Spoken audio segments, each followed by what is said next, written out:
Assalamualaikum warahmatullahi wabarakatuh.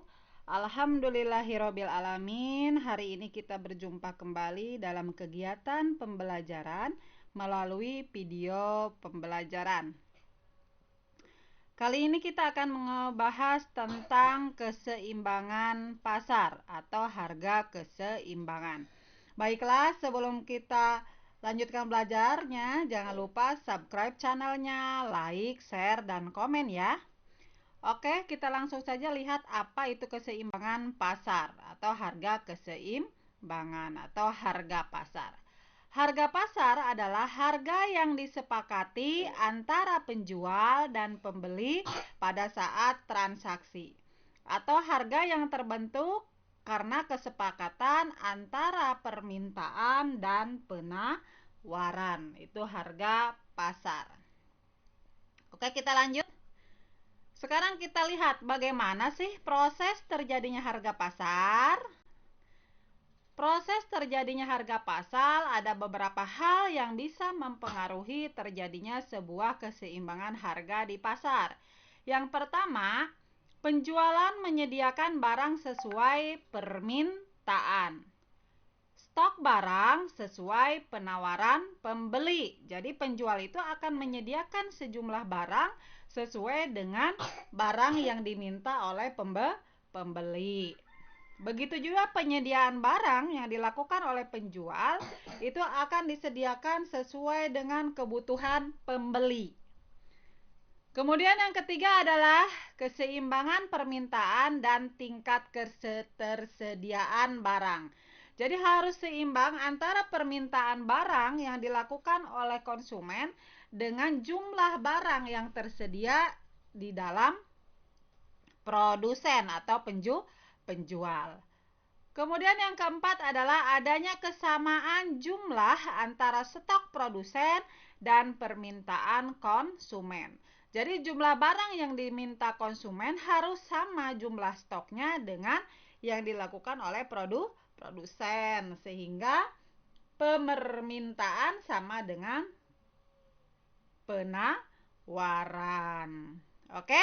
Jadi itulah proses terjadinya atau terbentuknya harga keseimbangan. Jadi ada beberapa hal yang bisa mempengaruhi harga keseimbangan. Oke, lanjut kita. Sekarang kita lihat penentuan harga. Atau harga ditentukan oleh dalam bentuknya yang paling sederhana, interaksi konstan antara pembeli dan penjual memungkinkan harga muncul seiring waktu. Seringkali sulit untuk menghargai proses ini karena harga sebagian besar barang diproduksi ditentukan oleh penjual. Pembeli bisa menerima harga atau tidak melakukan pembelian itu tergantung kepada pembelinya. Jadi kalau yang menentukan harga itu adalah penjual itu sendiri atau produsen. Dengan cara ini, secara kolektif, pembeli memiliki pengaruh terhadap harga pasar.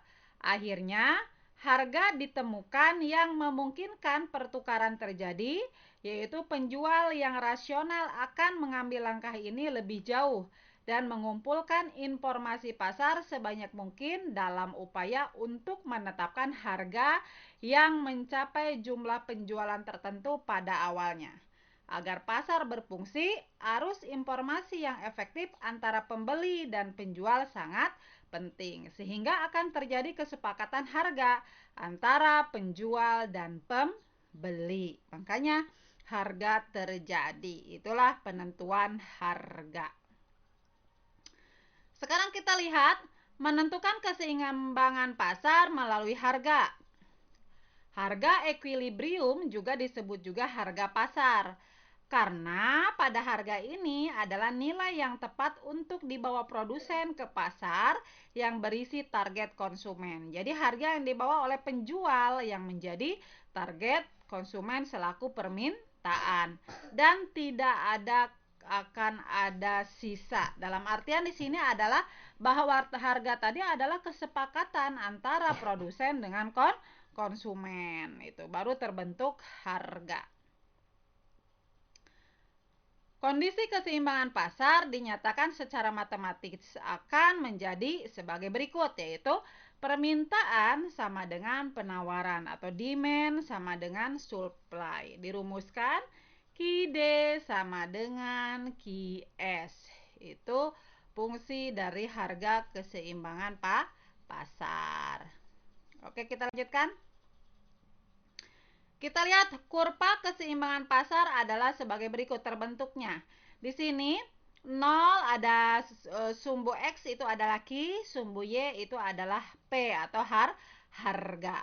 Keseimbangan terjadi pada titik E atau equilibrium, yaitu titik potong antara harga E, PE dengan QE. Titik inilah atau pertemuan antara harga dengan jumlah barang inilah dinamakan harga keseimbangan atau equilibrium atau break-even point. Ini kurva keseimbangan. Oke, kita lanjut. Kita lihat contoh. Di sini ada beberapa harga dari bakso. Harga per mangkok dalam rupiah di sini ada 12.000, 14.000, 16.000, 18.000, 20.000. Jumlah yang diminta per mangkok saat harga 12.000, yang diminta 120 mangkok, saat harga 14.000 140 mangkok, kemudian harga 16.000 160 mangkok dan seterusnya. Kemudian jumlah yang ditawarkan dalam mangkok saat harga 12.000, jumlah yang ditawarkan 200 mangkok. Saat harga 14.000, jumlah yang ditawarkan 180 mangkok. Saat harga 16.000, jumlah yang ditawarkan 160 mangkok. Dan saat harga 18.000, jumlah barang atau jumlah bakso yang ditawarkan 140 mangkok. Dan saat harga 20.000, bakso yang ditawarkan sebanyak 120 mangkok. Di sini kita lihat yang harga 12.000, yang diminta 120, yang ditawarkan 200. Sifat interaksinya kelebihan penawaran. Barang yang ditawarkan lebih besar daripada yang diminta. Yang ditawarkan 200, yang diminta 120. Kemudian saat harga 14.000 juga terjadi interaksi kelebihan penawaran, di mana jumlah bakso yang ditawarkan 180 mangkok, sedangkan jumlah yang diminta adalah 140 mangkok.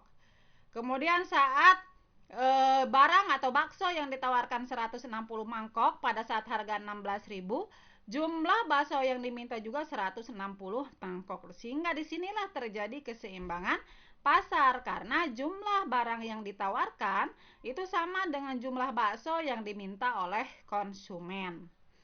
Kemudian pada saat harga 18.000, jumlah bakso yang ditawarkan 140 dan jumlah bakso yang diminta 180. Di sini terjadi kelebihan permintaan. Kemudian saat harga 20.000, jumlah bakso yang diminta 200 mangkok dan jumlah bakso yang ditawarkan 120 mangkok. Di sini juga terjadi kelebihan permintaan. Jadi keseimbangan pasar dari contoh ini terjadi pada saat harga 16.000, jumlah bakso yang diminta 160 mangkok dan jumlah bakso yang ditawarkan 160 mangkok. Bagaimana bisa dipahami? Oke, kita lanjut. Kita lihat kurvanya. Jadi inilah kurva dari keseimbangan bakso. Kita lihat sumbu X itu adalah jumlah barang. Sedangkan sumbu Y itu adalah P atau harga. Sumbu X adalah terdiri dari 120, ada 140 mangkok tadi, 160 mangkok, 180 mangkok, dan 200 mangkok. Sedangkan sumbu Y atau harga di situ harganya 16.000. Kita lihat di sini harga keseimbangan terjadi pada saat harga 16.000 dan jumlah baksonya 160 mangkok. Inilah harga keseimbangan. Kita kasih lambang E atau equilibrium. Bagaimana bisa dipahami cara menentukan kurva harga keseimbangan? Oke, kita lanjut. Kita lihat di sini ada contoh soal untuk menghitung harga keseimbangan pasar. Di sini diketahui fungsi permintaan Ki D sama dengan min 0,03P ditambah 4000. P-nya ini adalah harga. Kemudian fungsi penawaran Ki S sama dengan 0,05P dikurangi 6000. Kita jawab ya. Masih ingat tadi fungsi harga keseimbangan itu adalah Ki D sama dengan Ki S.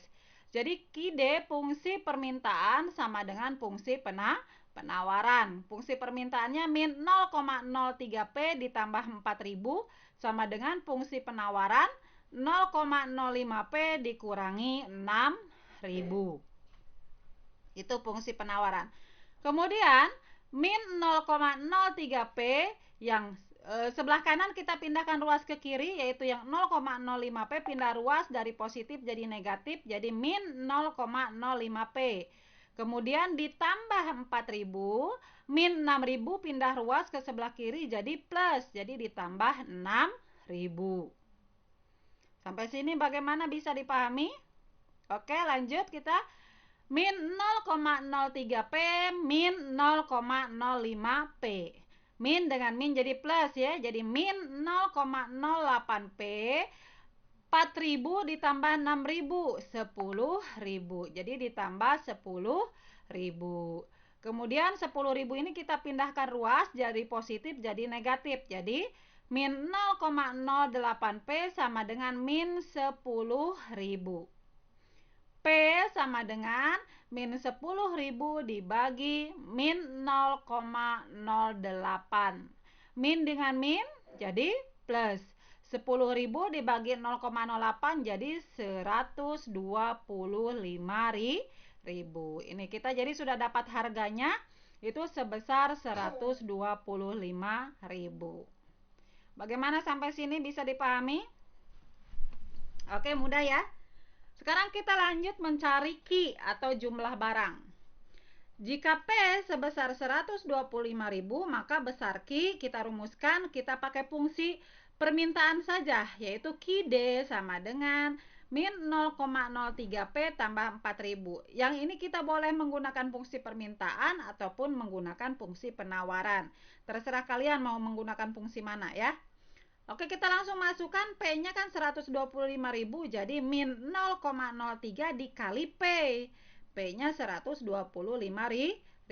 ditambah 4.000. Jadi Ki D sama dengan min 3.750 ditambah 4.000. Min ditambah plus jadi plus. Kebetulan di sini min 3.750 tambah 4.000. Jadi hasilnya Q-nya adalah 250. Bagaimana sampai sini?